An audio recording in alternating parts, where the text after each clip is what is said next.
ముగ్గురిని పట్టుకెళ్ళి ఒక అవకాశం ఇచ్చారు. లాస్ట్ వార్నింగ్ ఇది. ఏమిటి?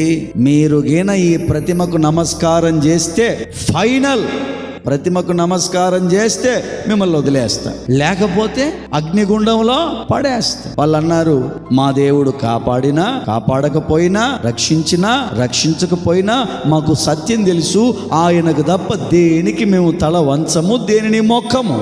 7 అంతలు చేశారు. అగ్ని ఎన్నంతలు అయింది? 8 అంతలు. పొగాకు బ్యార్నీలు మండుతుంటారు చూసారా? ఆ మంటల కంటే భయంకరమైనటువంటి గుండం అది.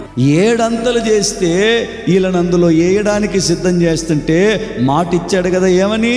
దహించు అగ్ని. దహించు అగ్నిగా ఈ అగ్నిలో ప్రవేశించాడు ఆయన. వీళ్ళకంటే ముందు, ఎవరికంటే ముందు?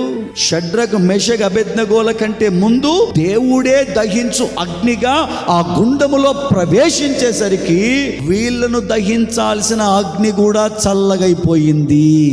నీ విజయాన్ని దహించేది కావచ్చు, అది ఏదైనా కానీ, దానికంటే ముందు నా దేవుడు నీ ముందర నిలబడి దానిని దహించబోతున్నాడు నీ తరపున.